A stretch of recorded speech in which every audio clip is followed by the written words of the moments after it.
Pope Francis to meet migrants at Hal Far Peace Lab. The John the 23rd Peace Lab was established in 1971 by Father Dionysius Mintov with the purpose of fostering solidarity and moral values. In more recent years, it has responded to the growing need to house migrants arriving in Malta from Africa in the Middle East. Located at Hal Far, the compound offers accommodations for up to 50 residents.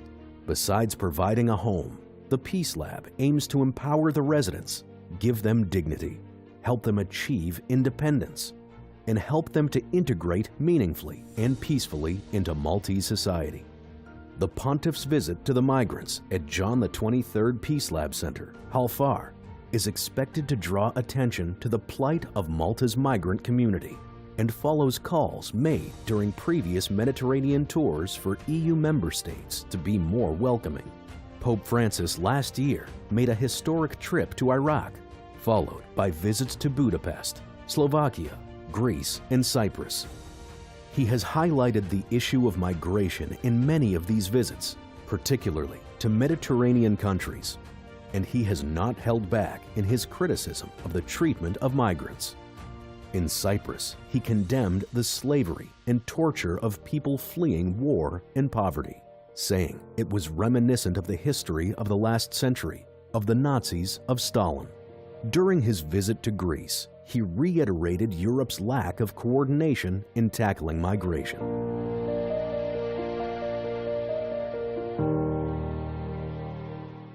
English YouTube channel or Facebook Live feed. To those of you tuning in through television, a warm welcome to all of you. Those tuning in through Catholic TV, Catholic Faith Network, Shalom World TV, EWTN, Salt and Light Media, Shalom TV, and Atmadarshan TV. And we know many of you are tuning in also through radio, some through Radio Maria in Papua New Guinea and others through Luminous Radio, as well as other local radio stations picking up the broadcast.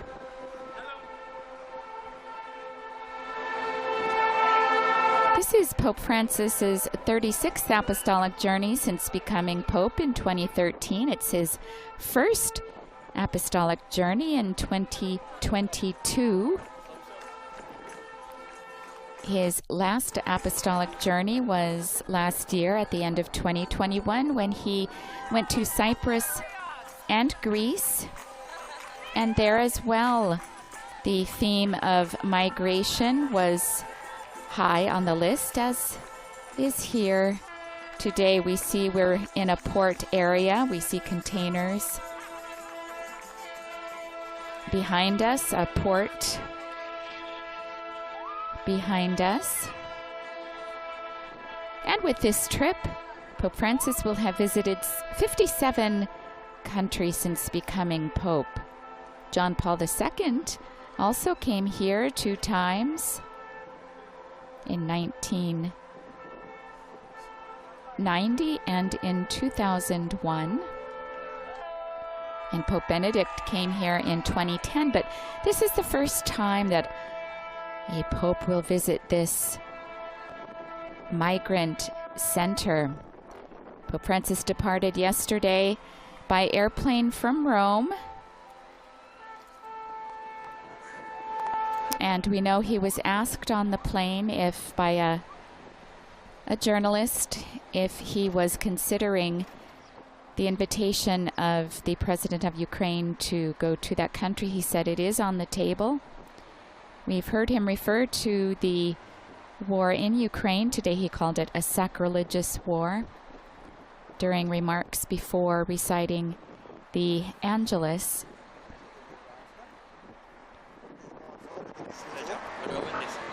And this morning, our Holy Father met privately with the Jesuit community. It is normal for him to take some time out of his schedule to be able to meet with the Jesuits.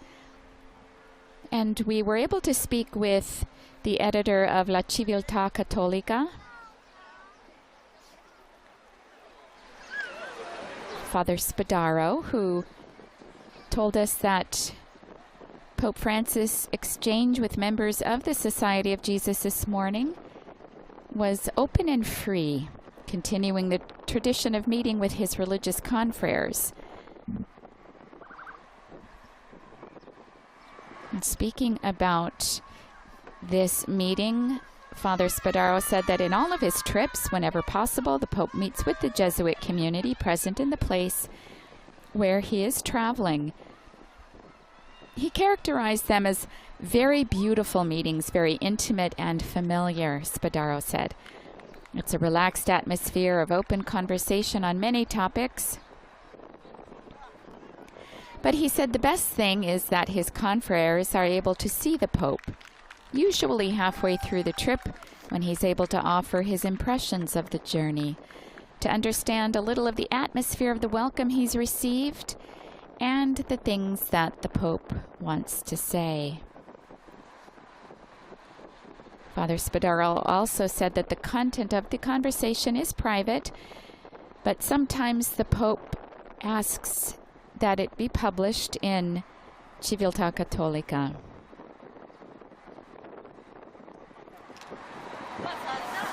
And the basic contents generally are those that concern the life of the Society of Jesus and therefore of evangelization today. This morning the Pope repeated this theme of the joy of evangelization, which we heard him speak of yesterday when he delivered his discourse at the shrine of the Blessed Virgin of Tapinu.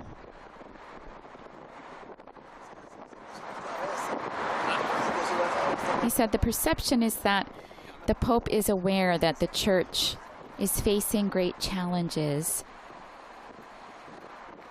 that this island in some way also contains within itself great challenges, since it is a crossroads in the heart of the Mediterranean. And this is what gives it its impulse to evangelization. When asked what, in his opinion, is the most important fruit that can come from the visit of the Pope to Malta, Spadaro mentioned the theme of migrants, which is one that the Pope touched on in his meeting with the Jesuits, and as we know is one that's very close to the Pope's heart. And that we can also continue to see a Holy Father who, not only in word but deed, continues to go to the periphery.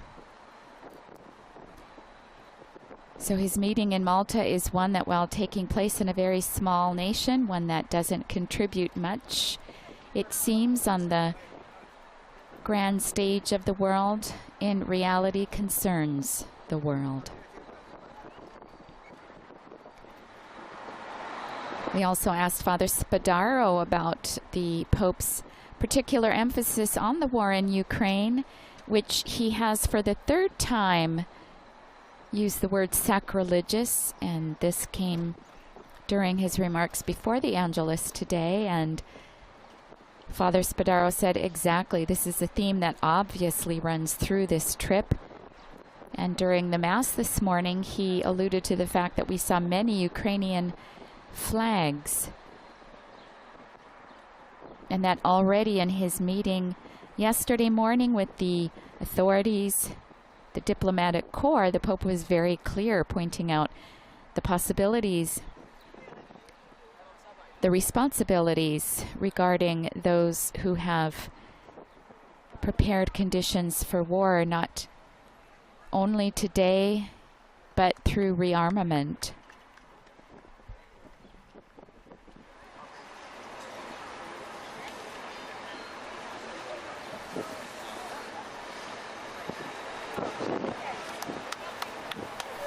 Today, our Holy Father also continued to call the war in Ukraine a humanitarian tragedy.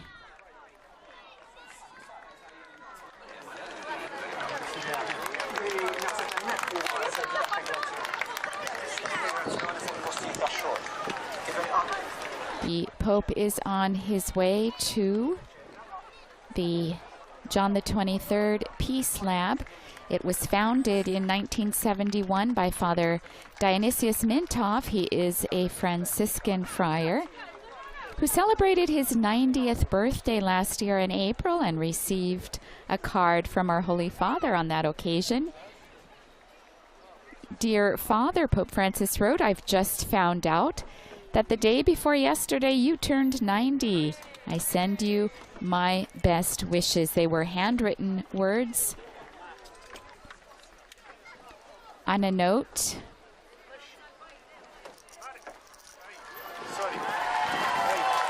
As a Franciscan, Father Dionysius has said, and a Maltese who has personally seen the outcome of war, I decided to open a space that advocates for peace education in Malta. And it's been no secret that he hoped to personally welcome the Pope. This visit has been planned for 2 years, so finally our Holy Father being able to fulfill his desire to visit this peace lab in the midst of the Mediterranean Sea. It runs an extensive adult education program, and it's headquartered at Halfar, a site that was originally part of the Halfar airfield, which saw intensive air combat during World War II. So its transformation from a site where war was waged to a peace center carries strong symbolic meaning. This center lives on thanks to the commitment of volunteers, a practical example of how a non-governmental voluntary organization can do a lot in shaping consciences and promoting the common good. Our Holy Father now getting out of the car before it looks like the entrance. We see in Maltese Laboratory of Peace on the walls here, greeting the current director and, yes, Father Dionysius. The lab has changed with the needs of a changing world scenario and today provides a place of welcome and integration for migrants who land on Malta during their journeys of hope. Since 2002, the Peace Lab has been offering shelter to refugees and migrants. In the firm belief that we are all brothers and sisters, it includes a church, a mosque, and a prayer room for all religions. Yes, here we see a very good image of Father Dionysius, 91 years old now almost, walking with a cane. What a joy to be able to welcome the Pope to a work that started in 1971. All of its development carried in the heart of this little friar.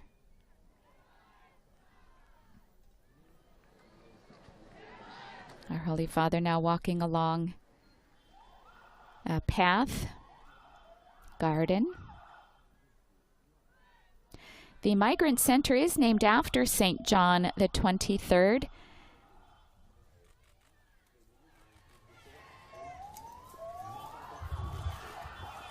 And the friar decided to open it after hearing a request of John the 23rd.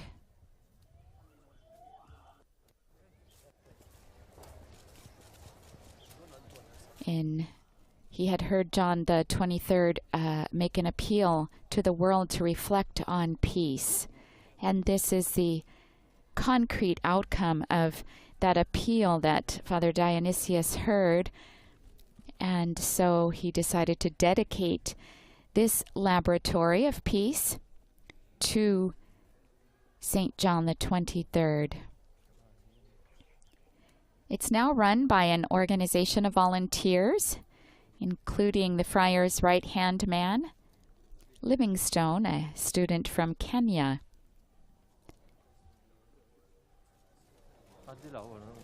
The center, which can accommodate about 50 migrants who arrive mostly from Somalia, Eritrea, and Sudan via Libya, offers migrants a great deal of education in the field of human rights and justice, and at the same time provides medical assistance. It welcomes asylum seekers and is involved in promoting solidarity and general Christian values. Here we see those who have gathered here There's about 200 migrants. We will be hearing from some of them today. The center also runs an information point and an internet cafe so that those who have sought refuge here on the island can remain in touch with their families. It also produces a radio podcast on the themes of peace and disarmament every week. Our Holy Father also being accompanied by Archbishop Charles Scicluna, the Archbishop of Malta.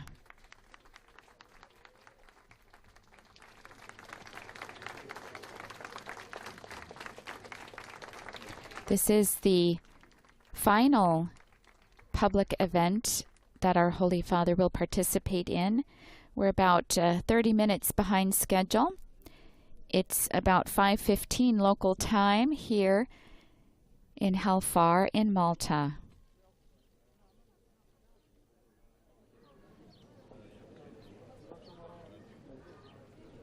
The meeting will take place in the theater on the campus of the John the 23rd Peace Lab Center for Migrants.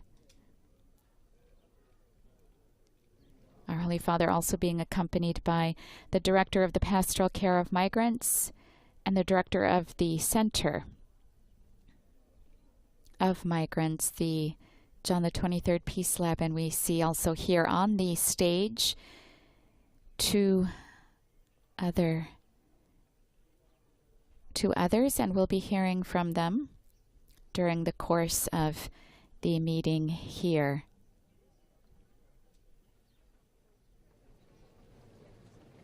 The welcome greeting will be given by Father Anton D'Amato.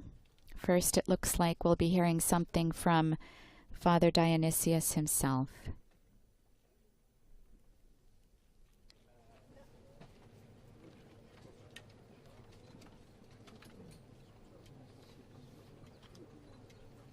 Everyone here with cell phones in hands. We see the diversity of those who've been welcomed here.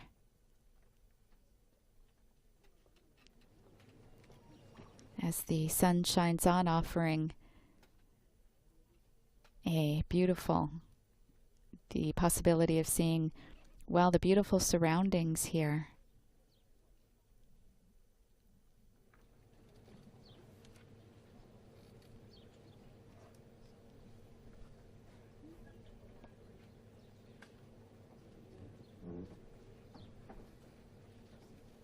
We see a backdrop of what looks like the ocean, and with lifesavers.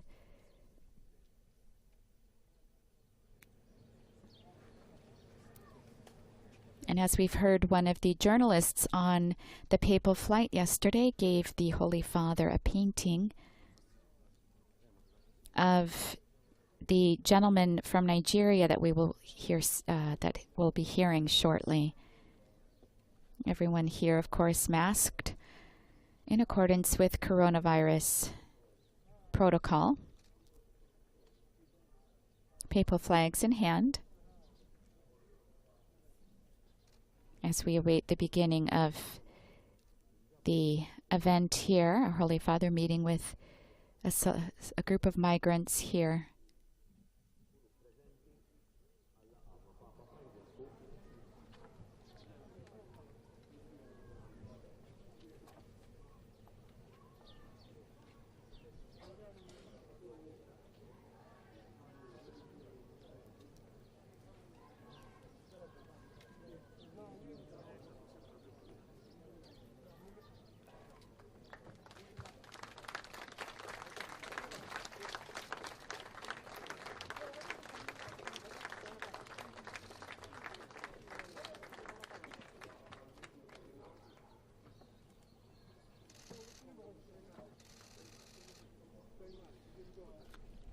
Our Holy Father has now taken his seat here in front of this backdrop, and we will be hearing a greeting from Father Dionysius. È una immensa gioia È un grande onore Most Blessed Father Francis, it is an immense joy and a great honor in mezzo a noi. to welcome you among us. La sua presenza ci conferma nella fede in Gesù. Your presence confirms us in our faith in Jesus Ancor di più and encourages us even a more metterci a servizio di coloro che soffrono to put ourselves at the service of those who e suffer necessitano della nostra vicinanza, and who need our closeness, della nostra cura our care, e del nostro conforto. and our comfort. Nessuno vorrebbe lasciarsi alle spelle la propria storia e i propri affetti, ma la guerra, la fame e l'impossibilità di costruire il proprio futuro Nobody would like to leave their history and their loved ones behind, but war, hunger, and the inability to build their own future and that of their children push many men and women to flee their homeland cercare un nuovo and seek futuro. a safe place. Sappiamo che queste persone, indipendentemente dalla razza o dalla fede religiosa, sono figli di Dio. We know that these people, regardless of race or religious faith, are children of God, recipients of His unconditional, tender love. Amerevole. Siamo consapevoli che come cristiani siamo chiamati ad offrire loro in modo concreto accoglienza e possibilità di vita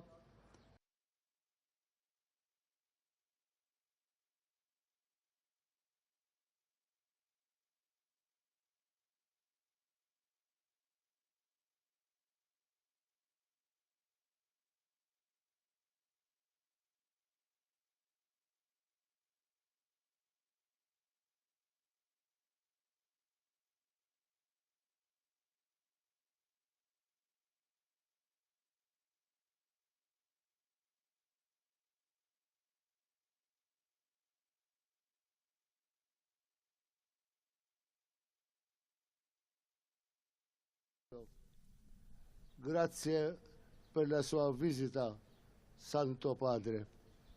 Also, for this reason, we thank you for your visit, Holy Father. Our Holy Father now rising to his feet, a bit taller than this 91-year-old Father Dionysius, Franciscan friar, who began or who founded this work in 1971. Now we see the backdrop made of green and blue bottles representing the ocean with life jackets on the top. Our first speaker,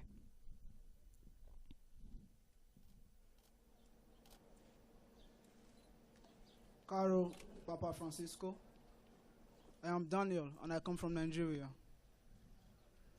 I left my hometown 5 years ago, and after 13 days of traveling, we arrived at the desert.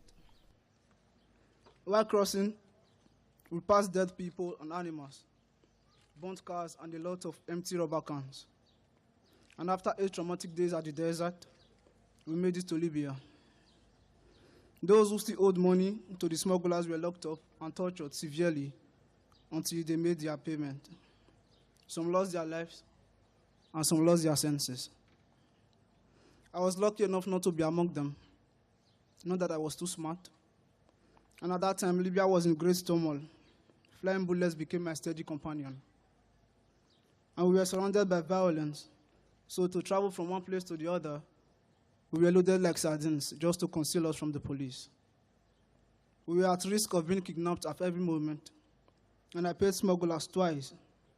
I was promised to be put on a boat to Europe. But then the trips were cancelled, and I never got my money back. The conditions were really terrible and unhygienic. But then I managed to find the work as a plasterer in Libya. And then I got to pay for another crossing. I got into a boat, 2 by 10 meters, and we were over 100 people. We sailed for over 17 hours before an Italian ship came and rescued us. I was excited. I was so full of joy. People were kneeling. They were thanking God. Only then we discovered that the boat was actually sailing back to Libya. They handed us back to Libyan Coast Guard, and we were put in prison. I was there for about a month, and then I started to work for a Libyan policeman as a plasterer. He gave us food and he gave us shelter. He was really kind, and then he set us free on the condition that we will work for his brother, but that his brother will get to pay us. Although we later escaped from his brother because he refused to pay us. 9 months later, I was again on a boat. During the first night, we encountered high waves. 4 of us fell from the boat, even with my eyes wide open, my hands widely open. I couldn't rescue 2 of them. They went down the Mediterranean. I almost lost hope. We were all scared to death. I slept, and I hoped to die. I woke up the next day. Things were calm. People smiling again, and fresh hopes starting to rise again. We continued to sail again until we met some Tunisian coast guards, fishermen actually. They gave us food, they gave us bread, and they gave us water. They had told us they would help us call for the rescue, and eventually the ship arrived. But we found out that it was the Tunisian Coast Guard, and we couldn't reject to enter because it was better than spending another night in the Mediterranean. We landed, and we were taken to Zarzis, Tunisia. We were given food, we were given clothes, and we were given shelter by the NGOs. I remember having to write "Don't Quit" with a toothpaste on my wall close to my bed. And one of the staffs always told me to come and clean it off, but I refused. Until the day he came around, and he told me he wouldn't leave until I get to clean it. He brought a rag alongside, and then I did. He came back the next day, and then he found the landscape I had drawn on the same wall with my pen. Then he later brought me papers and a pen. And from then, I drew more. I fell in love with art. I even got to work with a Tunisian artist for a bit before I returned to Libya with 2 others on foot. Some will say, why did I go back to Libya? But then I went there because it was easier to cross from there rather than Tunisia. I started to work again until I earned enough money to pay for yet another try. And this time I put all my hope in this one. This time at the sea, after 3 days, I made this to Malta. This was the 6th time I had paid smugglers. It was all smiles. When the Maltese Coast Guard rescued us, I couldn't believe my eyes. Tears of joy flowing freely. It was a dream come true at last for me. But these were short-lived because we were put in detention the same night we landed in Malta. I was heartbroken. I almost lost my mind. Most nights I cried. I asked God why. Sometimes I just wished I had died. I started to wonder if all the journey was a mistake. Why were men like us treating us like criminals instead of brothers? And after 6 months, we were brought to an open center here at Hafar, a few meters away from here. It took me time to adapt because the tension has drained me. Within weeks, I started to get better. I started a new life with the hope of getting better. And thanks to everybody who made this possible for me, everybody that offered me a helping hand along the way. And then my thoughts goes to all my brothers and my sisters who are still in custody. And every time I ask myself, when will they obtain their own freedom?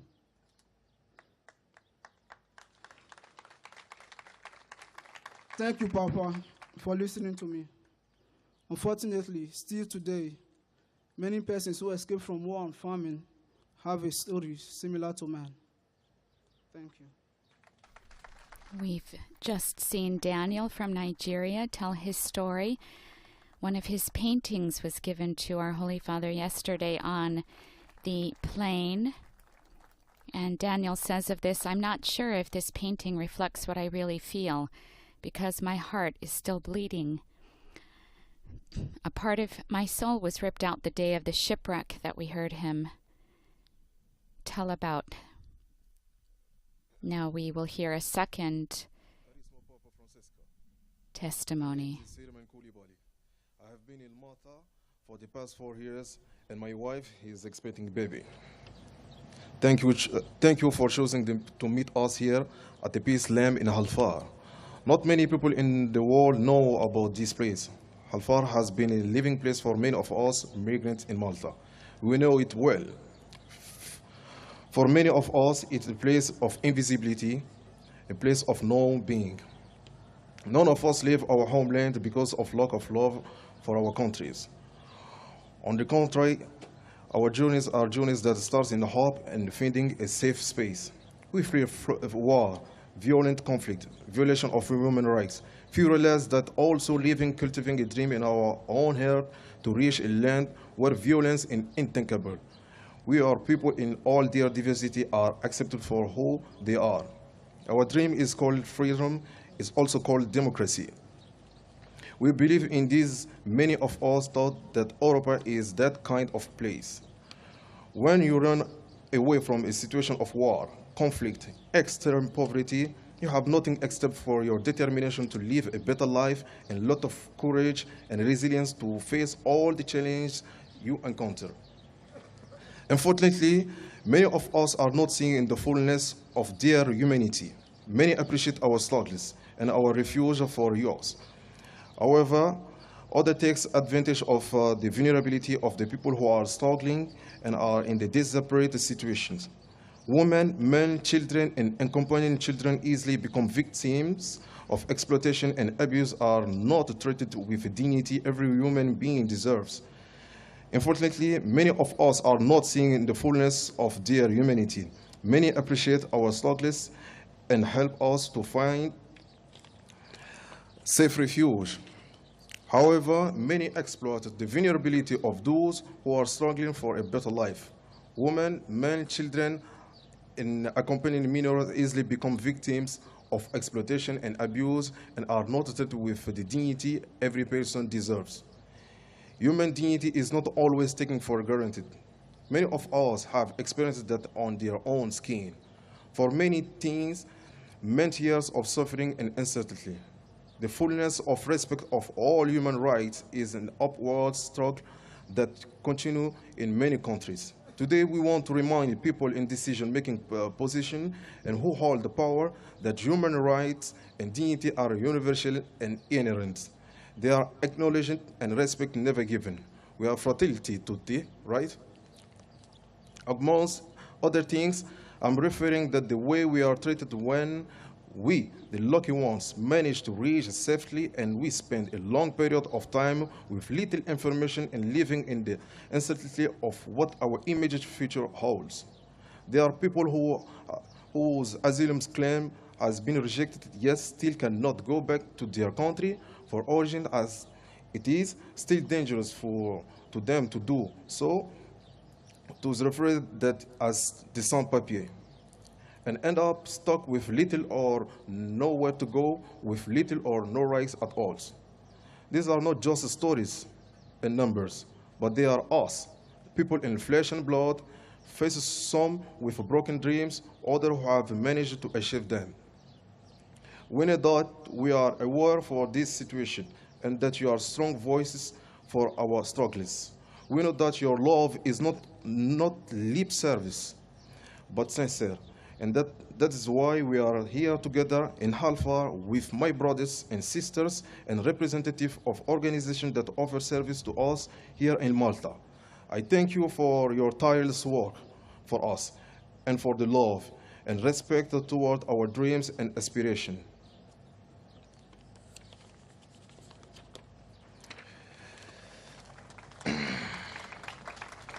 I never imagined that together with my brothers and sisters, I was going to be speaking to the Pope Francis in Halfar, of all places. What great joy. Dear Pope Francis, we thank you even for this. Your love is life to us. Thank you and gracias. Thank you also to Malta. We've heard 2 testimonies of migrants, both from Africa, who've made the very difficult crossing. That story replicated thousands and thousands of times. Every one of those here has his or her own story. We will now hear our Holy Father's response.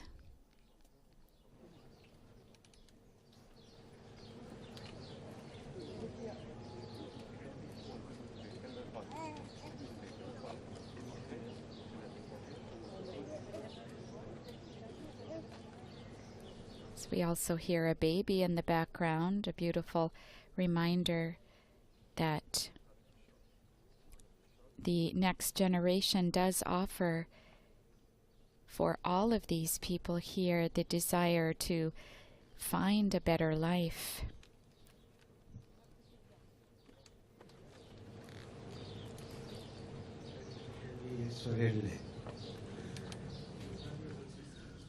Vi saluto tutti con affetto. Sono contento di concludere la mia visita a Malta stando un po' con voi.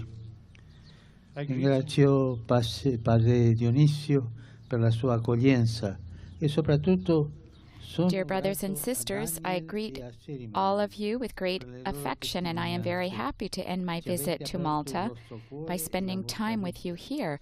I thank Father Dionisio for his welcome, and I'm also very grateful to Daniel and to Siriman for their testimonies. You opened your hearts and shared your lives, and at the same time, I feel so happy that I am concluding my visit to Malta by spending some time with you. I thank Father Dionysius for his welcome, and most of all, I'm grateful to Daniel and Sirmian for their testimony. You opened your hearts and lives, and at the same time, you were a voice for so many brethren that leave their countries to find a safe place. Come dicevo qualche mese fa a Lesbo, sono qui per dirvi che vi sono vicino. Sono qui per vedere i vostri volti, per guardarvi negli occhi. Dal giorno in cui andai a Lampedusa non vi ho mai dimenticato. Vi porto sempre nel cuore e siete sempre presenti nelle mie preghiere. As I had said some months ago in Lesbos, I came to tell you that I am close to you. I am here to see your faces, to look into your eyes. Since the day I visited Lampedusa, I never forgot you. I carry you always in my heart, and you are always present in my prayers. In questo incontro con voi migranti emerge pienamente il significato del motto del mio viaggio a Malta. È una citazione degli Atti degli Apostoli che dice: ci trattarono con rara umanità. Si riferisce al modo in cui i maltesi accolsero l'Apostolo Paolo e tutti quelli che insieme a lui erano naufragati nei pressi dell'isola. Li trattarono con rara umanità, non solo con umanità, ma con una umanità non comune, una premura speciale che San Luca ha voluto immortalare nel libro degli Atti. Auguro a Malta di trattare sempre in questo modo quanti approdano alle sue coste, di essere davvero per loro un porto sicuro. In this meeting with you, migrants, emerges fully the meaning of the motto of my voyage here in Malta. It is a quotation from the Acts of the Apostles that says, "The inhabitants of the island treated us with utmost kindness." It refers to the way how the Maltese welcomed the Apostle Paul and his companions who were saved from shipwreck near the island. They treated them with utmost kindness, not just with kindness, but with great kindness, with special fondness, humaneness, which St. Luke wanted to leave inscribed in the book of the Acts. I wish Malta would always treat in this manner those who arrive on its shores, that it truly becomes for them a safe harbor. Quella del naufragio è un'esperienza che migliaia di uomini e donne e bambini hanno fatto in questi anni nel Mediterraneo e purtroppo per molti di loro è stata tragica. Proprio ieri si è appersa la notizia di un salvataggio avvenuto al largo della Libia di soli 4 migranti in un'imbarcazione che ne conteneva circa 90. Preghiamo per questi nostri fratelli che hanno trovato la morte nel nostro mare Mediterraneo e preghiamo anche per essere salvati di un autonaufragio che si consuma mentre succedono questi fatti. È il naufragio della civiltà che minaccia non solo i profughi ma tutti noi. Come possiamo salvarci da questo naufragio che rischia di far affondare la nave della nostra civiltà? Comportandoci con umanità, guardando le persone non come dei numeri, ma per quello che sono, come ci ha detto Sirman, cioè dei volti, delle storie, semplicemente uomini e donne, fratelli e sorelle, e pensando che al posto di quella persona che vedo su un barcone o un mare alla televisione o una foto, al posto suo potrei esserci io, mio figlio, mia figlia. Forse anche in questo momento, mentre siamo qui, dei barconi stanno attraversando il mare da sud a nord. Preghiamo per questi fratelli e sorelle che rischiano la vita nel mare in cerca di speranza. Anche voi avete vissuto questo dramma e siete arrivati qui. Shipwreck is an experience that thousands of men and women and children endured during these years in the Mediterranean. Even yesterday we received news of a boat where 4 only were saved amongst the number who were drowned, more than 90. Unfortunately, for many of them it has ended up tragically. But there's another shipwreck that occurs when these events happen, the shipwreck of civilization. And we need to ask the Lord and pray for those who are ending up tragically, and also for our civilization that risks to get in shipwreck. It threatens not only those who leave their homeland, but all of us. How could we get rid of the shipwreck that risks destroying the ship of our civilization? By acting humanely, by looking at these persons not simply as numbers, but as what they are, as Sirmian told us. That is faces, stories, simply men and women, brethren. And by thinking how instead of the person that I am seeing at sea or watching on television or in a photo, I could be there, or my son or daughter. Perhaps even now, as we are here, there are boats faring the sea from south to north. Let us pray for these, our brothers and sisters, who are risking their lives at sea, searching for hope. You also lived this tragedy and have arrived here. Le vostre storie fanno pensare a quelle di migliaia e migliaia di persone che nei giorni scorsi sono state costrette a fuggire dall'Ucraina a causa di quella guerra ingiusta e selvaggia, ma anche a quelle di tanti altri uomini e donne che, alla ricerca di un luogo sicuro, si sono visti obbligati a lasciare la propria casa e la propria terra in Asia, in Africa, nelle Americhe. Penso ai Rohingya. A tutti loro vanno il mio pensiero e la mia preghiera in questo momento. Your stories make us think of thousands and thousands of people who in the last days had to escape from Ukraine because of an unjust and savage war. But also the stories of many other men and women who, in order to seek a safe place, were forced to leave their homelands in Asia, Africa, and in the American continent. I think particularly of Rohingya. I think of them all, and for them I wish to pray now. Qualche tempo fa avevo ricevuto da questo vostro centro un'altra testimonianza, la storia di un giovane che raccontava il momento doloroso in cui aveva dovuto lasciare sua madre e la sua famiglia di origine. Questo mi aveva commosso e fatto riflettere. ma anche tu, Daniel, anche tu, Siriman, e ognuno di voi ha vissuto questa esperienza di partire staccandosi dalle proprie radici. È uno strappo che lascia il segno, non solo un dolore momentaneo emotivo, lascia una ferita profonda nel cammino di crescita di un giovane, di una giovane. Ci vuole tempo per risanare questa ferita, ci vuole tempo e soprattutto ci vogliono esperienze ricche di umanità, incontrare persone accoglienti che sanno ascoltare, comprendere e accompagnare e anche stare insieme ad altri compagni di viaggio per condividere, per portare insieme il peso. Questo aiuta a rimarginare le ferite. Some time ago I received another testimony from your center, the story of a young man who recounted the moment of sadness when he had to leave his mother and family of origin. This touched my heart and made me think.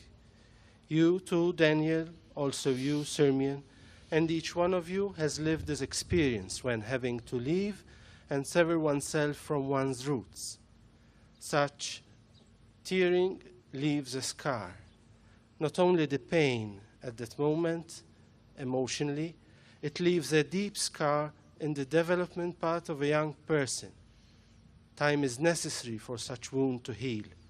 Time is required, and especially are needed other humanely rich experiences. One meets persons that are welcoming, are ready to listen, understand, accompany, and also be with others doing the same journey, to share and carry the burden together. This helps to heal these wounds. Penso ai centri di accoglienza, quanto è importante che siano luoghi di umanità. Sappiamo che è difficile, ci sono tanti fattori che alimentano tensioni e rigidità, e tuttavia in ogni continente ci sono persone e comunità che accettano la sfida, consapevoli che la realtà delle migrazioni è un segno dei tempi, dove è in gioco la civiltà. E per noi cristiani è un gioco anche la fedeltà al Vangelo di Gesù, che ha detto: ero straniero e mi avete accolto. Questo non si crea in un giorno, ci vuole tempo, ci vuole tanta pazienza, ci vuole soprattutto un amore fatto di vicinanza, di tenerezza e di compassione, come è l'amore di Dio per noi. Penso che dobbiamo dire un grande grazie a chi ha accettato tale sfida qui a Malta e ha dato vita a questo centro. Lo facciamo con un applauso tutti insieme.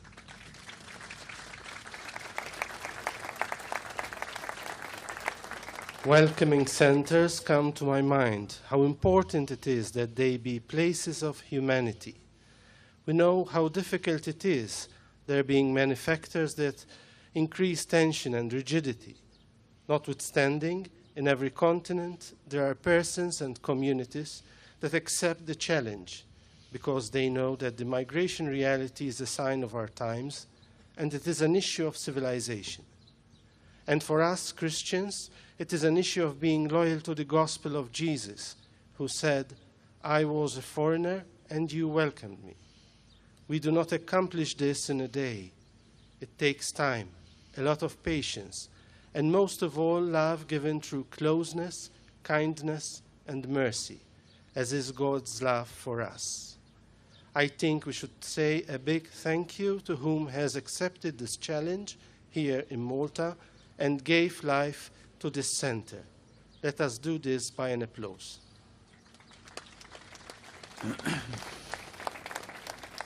Permettetemi, fratelli e sorelle, di esprimere un mio sogno, che voi migranti, dopo aver sperimentato un'accoglienza ricca di umanità e di fraternità, possiate diventare in prima persona testimoni animatori di accoglienza e di fraternità. Qui è dove Dio vorrà, dove la provvidenza guiderà i vostri passi.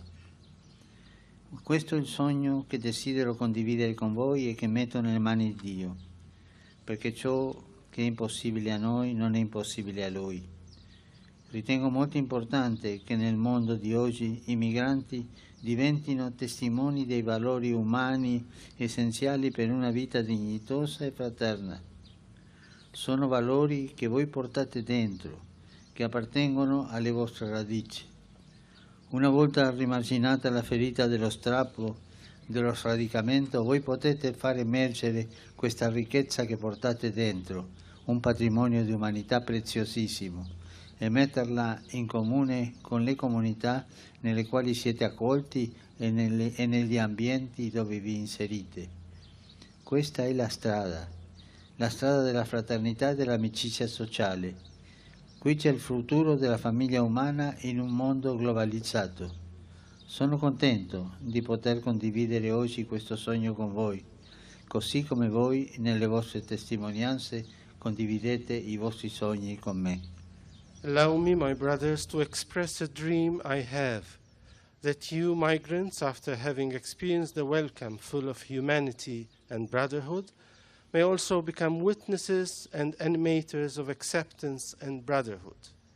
Here is where God wants you to be, where providence led your steps. This is a dream that I share with you and which I put in the hands of God, because what is impossible for us is not impossible for Him.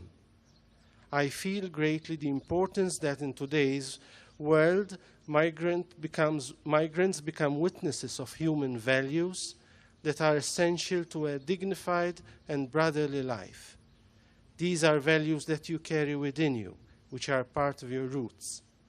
When the wound would have healed from its rupture, from the roots from where you were plugged, you may be able to bring out this richness that you carry within, an inheritance of a very precious humanity, and you put it in communion with the communities within which you were welcomed and the environments where you are now inserted.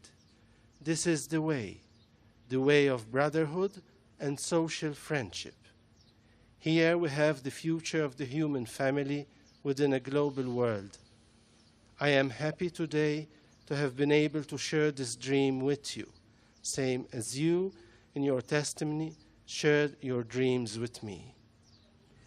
Mi pare che qui ci sia anche la risposta alla questione che sta al centro della tua testimonianza, Sirman.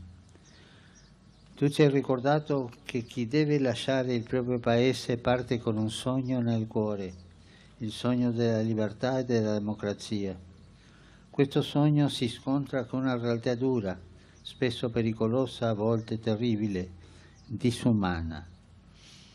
Tu hai dato voce all'appello soffocato dei milioni di migranti i cui diritti fondamentali sono violati, purtroppo a volte con la complicità delle autorità competenti.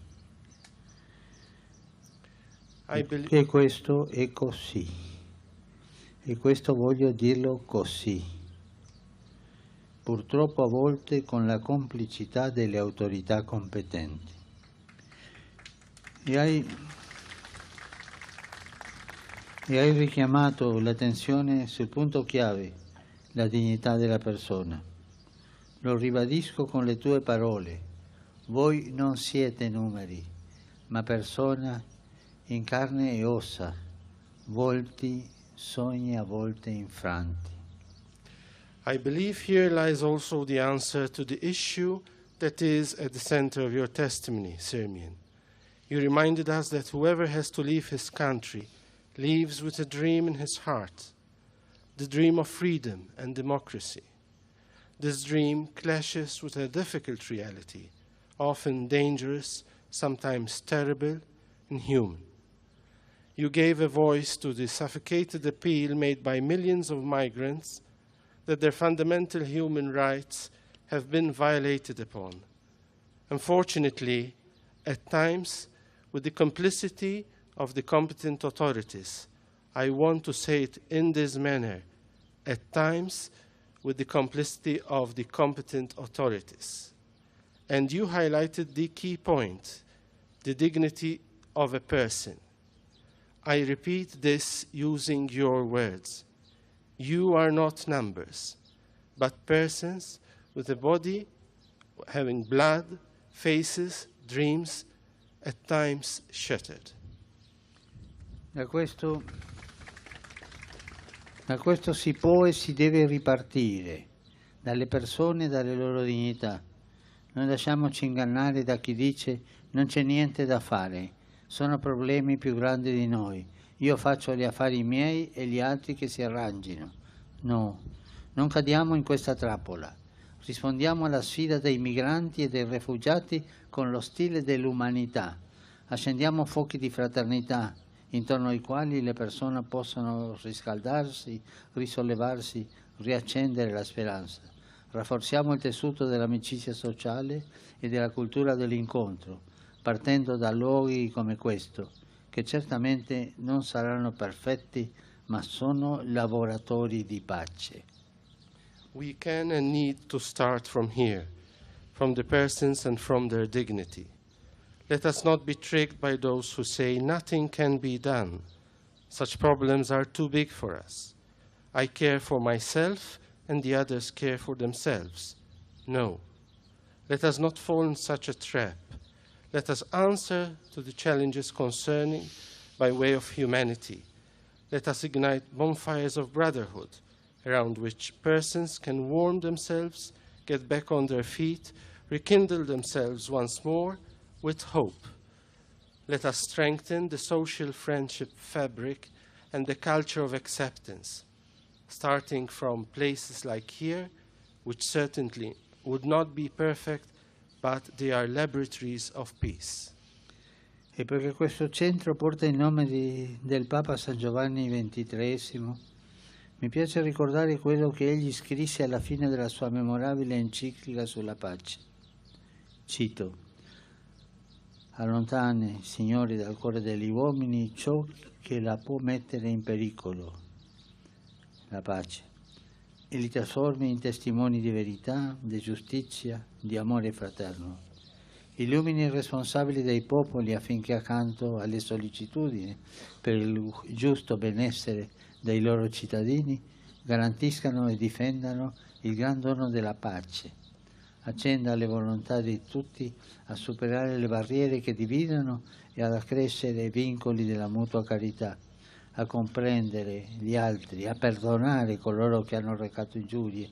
In virtù della sua azione si affratellino tutti i popoli della terra e fiorisca in essi e sempre regni la desideratissima pace. Given that this center bears the name of Pope St. John XXIII, I am pleased to remind what he wrote at the end of the memorable encyclical on peace. May the Lord distance from the heart of humankind that which could hinder peace, and make of them witnesses of truth, justice, and brotherly love. May he enlighten the leaders of peoples so that together with the good they perform, they may also guarantee for their citizens and safeguard the huge gift of peace. Finally, may he ignite the will of all men to crush the walls of division and increase in them the bond of love which unites, so they may understand others and forgive those who trespass against them. Thus, through him, the peoples of the earth, through peace, the peoples of the earth unite, and in them may flourish and reign evermore the so much desired peace. Cari fratelli e sorelle, fra poco, assieme ad alcuni di voi, accenderò una candela davanti all'immagine della Madonna. Un gesto semplice, ma con un grande significato. Nella tradizione cristiana, quella piccola fiammella è simbolo della fede in Dio ed è anche simbolo della speranza. Una speranza che Maria, nostra Madre, sostiene nei momenti più difficili. È la speranza che ho visto oggi nei vostri occhi, che ha dato senso al vostro viaggio e vi fa andare avanti. La Madonna vi aiuti a non perdere mai questa speranza. A lei affido ciascuno di voi, le vostre famiglie, e vi porto con me nel mio cuore e nella mia preghiera. E anche voi, mi raccomando, non dimenticatevi di pregare per me. Grazie. Dear brothers and sisters, In a moment, together with some of you, I will light a candle in front of a statue of Our Lady.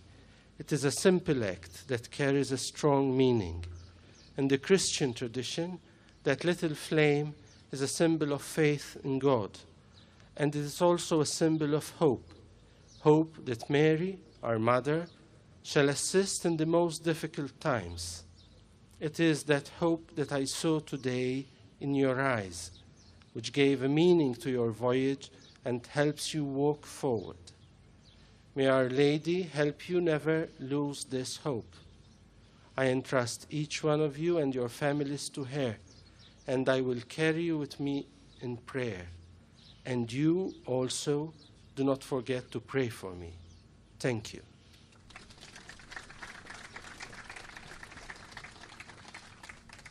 Our Holy Father addressing the group of migrants here. As we've heard, he will be lighting a candle with a family of migrants in front of the beautiful image of Our Lady that we saw to the left, our right of the stage.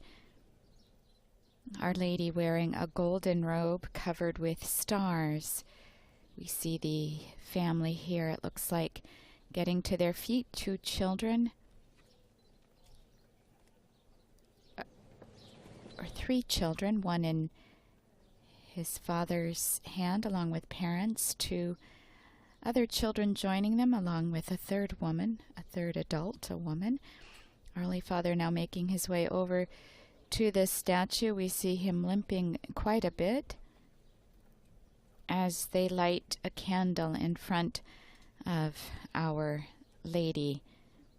As we heard, a flame, a symbol of our faith in God. It's also a symbol of hope. Pope Francis said, a hope that Mary, our mother, keeps alive even at the most difficult moments, for we know she accompanies them under the foot of the cross. Our Holy Father also said that it is the flame of hope that he sees in the eyes of these migrants today. And now a round of applause at the lighting of the candles.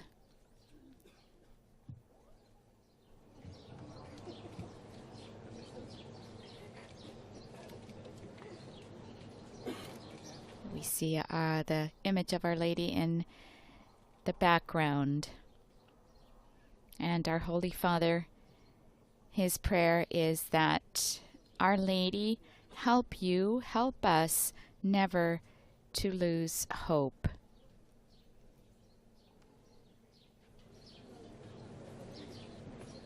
Now there will be a prayer.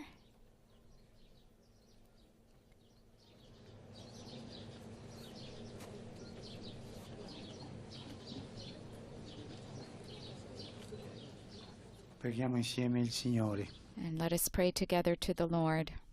Signore Dio, creatore dell'universo, sorgente di libertà e di pace, di amore e di fraternità. Lord God, creator of the universe, source of all freedom and peace, love and fraternity, you created us in your own image, breathed in us the breath of life, and made us sharers in your own life of communion. Even when we broke your covenant, you did not abandon us to the power of death, but continued in your infinite mercy to call us back to you, to live as your sons and daughters. Infondi in noi il tuo Spirito Santo e donaci un cuore nuovo, capace di ascoltare il grido, spesso silenzioso, dei nostri fratelli e sorelle. Pour out upon us your Holy Spirit and grant us a new heart, sensitive to the pleas, often silent, of our brothers and sisters who have lost the warmth of their homes and homeland. Grant that we may give them hope by our welcome and our humanitarian deeds. Make us instruments of peace and practical fraternal love. Free us from fear and prejudice. Enable us to share in your suffering, in their sufferings, and to combat injustice together, for the growth of a world in which each person is respected in his or her inviolable dignity, the dignity that you, O Father, have granted us, and your Son has consecrated forever. Amen.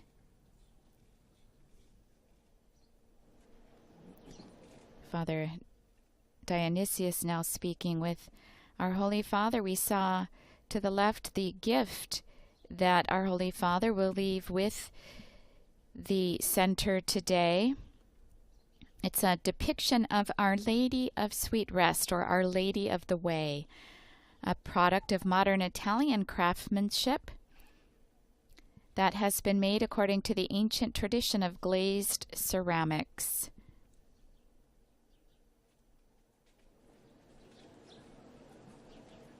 This icon or depiction of Our Lady, venerated by the Roman people since the early years of the 15th century in an oratory of the same name located behind Vatican City on Via Aurelia. It would have been the last chapel that people visited before entering or before going to St. Peter's Basilica.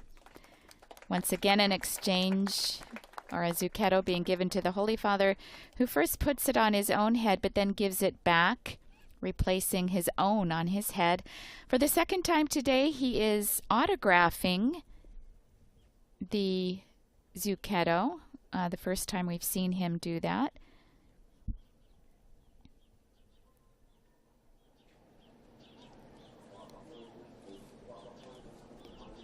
This is a painting that was painted by a gentleman named Roberto Ferruzzi. It's also known as the Little Mother, Our Lady of the Streets, Our Lady of Tenderness, or the Little Gypsy.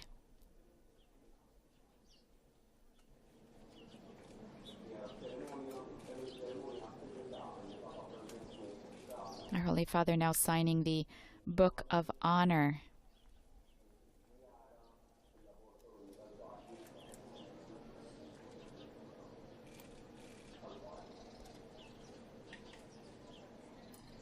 The icon of Our Lady of Rest gives us the impression that it is Our Lady who wants also to grant us rest through her powerful intercession, that minds and hearts may find rest in abandonment to the will of the Heavenly Father.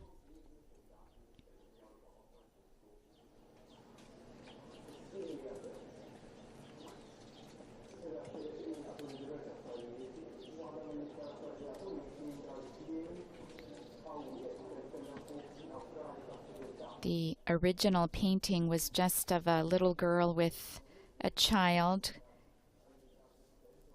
a 12-year-old named Angelina Cian, with her brother Giovanni. It was painted in 1897, originally under the title Motherhood. But the beauty and warmth of what he was able to capture on canvas made him begin to use the piece as a Madonna and child.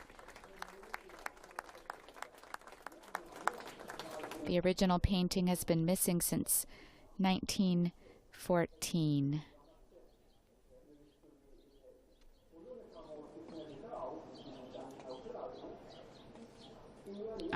The gift also being presented to the Holy Father by Father Dionysius. It's difficult to see what it may have been, as well as some type of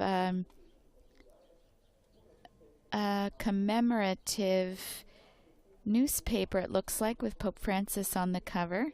Our Holy Father taking a look at it.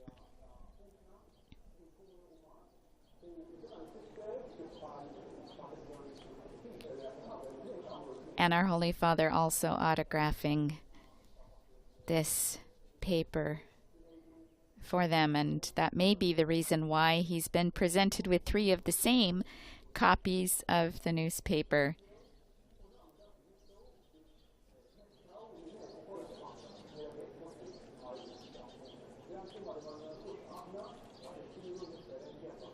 This has been a very poignant meeting of our Holy Father with migrants. We heard the stories of 2 of them. one of whom has given a picture to the Holy Father. Very poignant picture depicting the moment when he, as well as two others, went overboard and he could not save his brothers from death. In his own words, he says, "As much as I stretched out my hands, I could not save my brothers from death. The only one I could have dragged onto the raft did not want me to save him when he realized I would not be able to save the others. His desire was to earn money in Europe so he could help his mother in Nigeria. Another one of my brothers wanted to be a professional soccer player. Another dreamed of becoming an artist. That night, before my eyes, they drowned in the Mediterranean Sea." What a horrible vision to live with for the rest of one's life. And that's what this young man before us on the stage carries within him. We could see it in his face. He's now turning with us with the yellow headband. His name is Daniel. He's from Nigeria.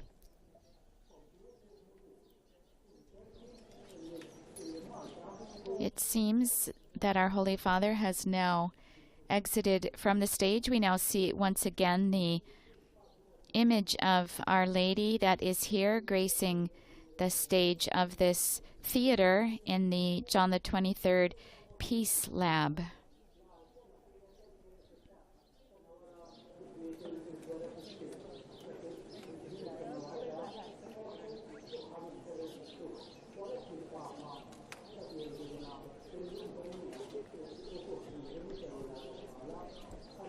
A very beautiful image of Our Lady with a golden robe and stars. It's easy to imagine that many have stopped before that image of Our Lady to pray for their loved ones whom they've left behind and have never been able to see again, knowing that the woman with whom they are conversing listens to them, hears their prayers, and presents them to the one who himself experienced what they have experienced in his own life on earth. We see here the faces of other brothers and sisters, each with their own story to tell behind the masks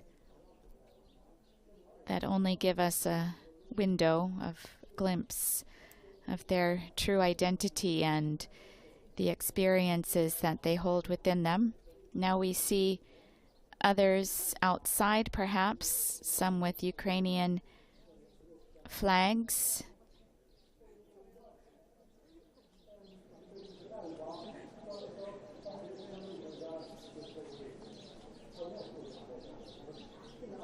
This is the final event of Pope Francis' 2-day visit here to Malta. From here, he will be taken by car for 4.1 kilometers to the international airport in Malta. And the farewell ceremony will take place at that time. And our Holy Father will then fulfill the visit to Malta that he had hoped to complete in 2020, but unfortunately had to be canceled. Our Holy Father now back on the stage.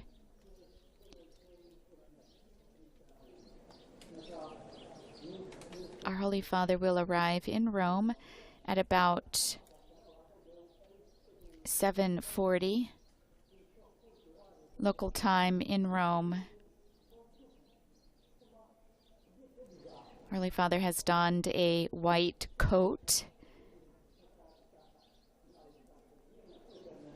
Now speaking with the, whom I believe is the center of the John the 23rd Peace Lab here. Again, behind them a backdrop, a very creative one in the shape of a very, very large wave with using blue and green plastic bottles that have been crushed. At the top we see some life jackets bobbing at the top of the waves at many of these depicting for also the many people who have had that experience in the midst of the Mediterranean and unfortunately are not with us today. Our Holy Father alluded to it yesterday in pleading that we stop the Mediterranean Sea from becoming the largest cemetery in the world. Our Holy Father being helped down the steps here off of the stage. And he makes his way now into the midst of the group of migrants. There's about 200 of them who are here to welcome him.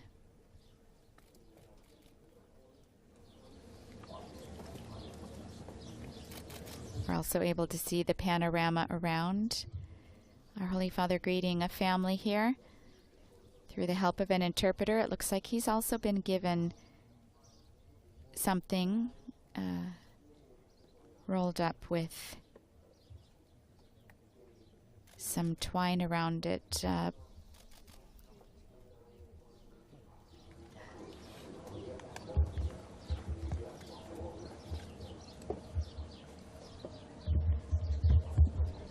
These last images of our Holy Father also being accompanied by the tweeting of birds. We've heard them throughout the meeting today.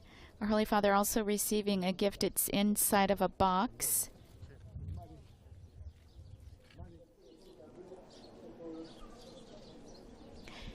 And now the image is being brought to us now. Once again, the entrance to the Laboratory of Peace. And now we see more images from inside.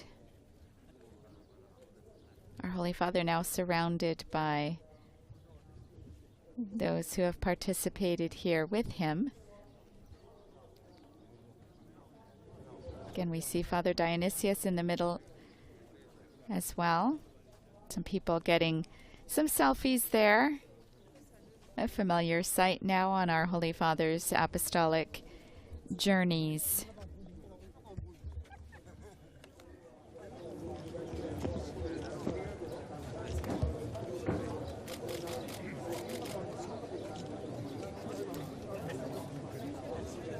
Once again, we're on the grounds of what was once an airfield that saw activity in World War II that has been transformed into a center of peace, having been inspired by Pope St. John the 23rd. We often hear Pope Francis asking us that our love, our charity, expressions of help become concrete. This is a concrete expression of an appeal that one of the popes made that was taken to heart by a member of the faithful and is now bearing fruit today. Acknowledged by another pope, a successor of John the 23rd.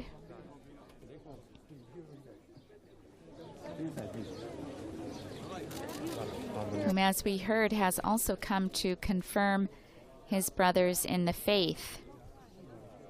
Cardinal Mario Greg is also a Maltese prelate, former Bishop of Gozo, who is now the General Secretary of the Synod of Bishops. And he spoke about just that in an interview with Vatican News earlier in the week. He has been a part of the entourage traveling with the Holy Father.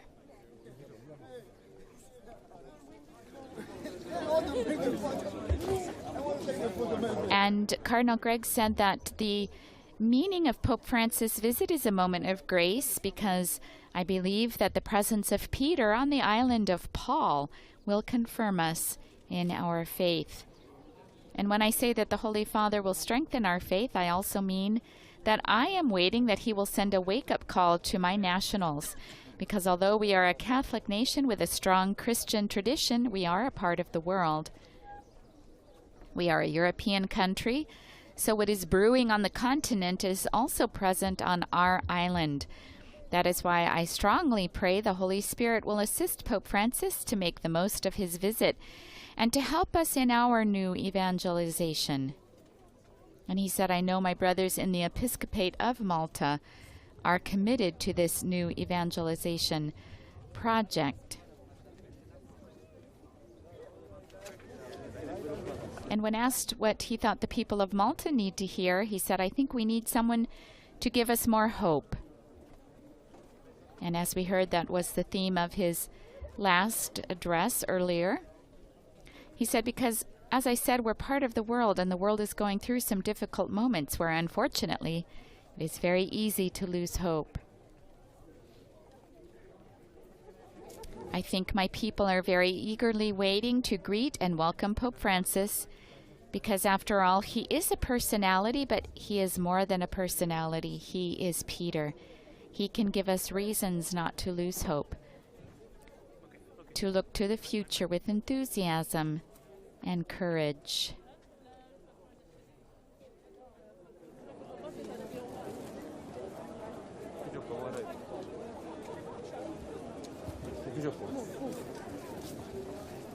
Now those who have gathered here now exiting the area where the theater is, having followed after Pope Francis.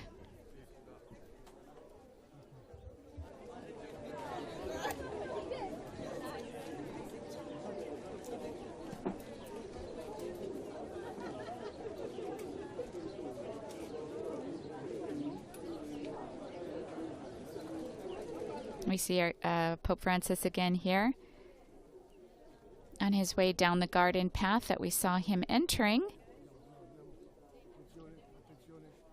As I said, this is his last stop. From here, he will be taken directly to the airport. We will be carrying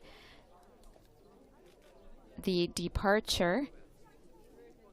We'll be transmitting it on the Vatican media channels, if you'd like to see him taking leave of Malta.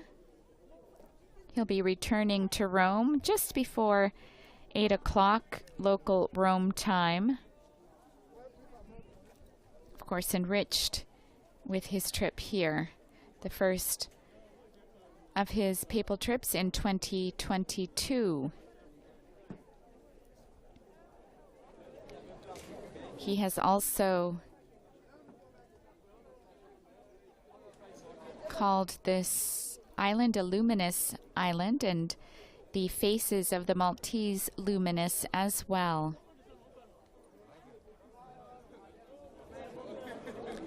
In taking leave of them in remarks before he pronounced the Angelus today, he said he would like to express his gratitude to the President of the Republic and the civil authorities, to my brother bishops, to the priests, men and women religious, and all the citizens of and faithful of Malta and Gozo for your warm and affectionate welcome, he said.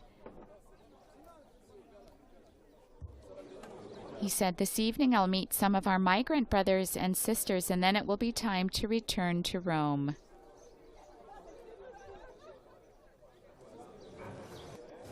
Receiving the gift of some books, it looks like, from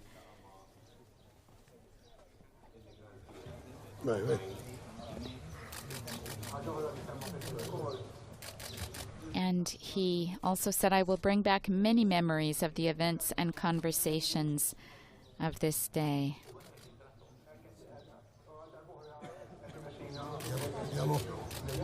Greeting a child now in the arms of her father. But more than memories, he said, I will remember many of your faces, as well as the luminous face of Malta.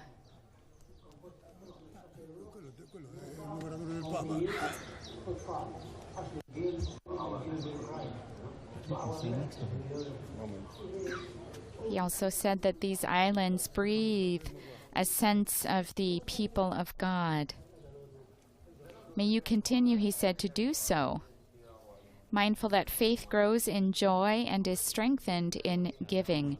He reminded the Maltese Church yesterday that the joy of the Church is found in evangelization, and also recalled that there have been many Maltese missionaries who have gone forth in spreading the joy of the gospel.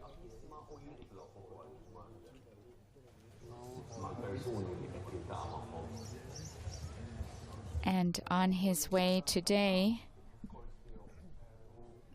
from the grotto of St. Paul to the granaries where he celebrated Mass, he stopped to venerate the first Maltese saint, George Preca. Our Holy Father now in conversation with another one of the migrants here, aided with the help of a translator.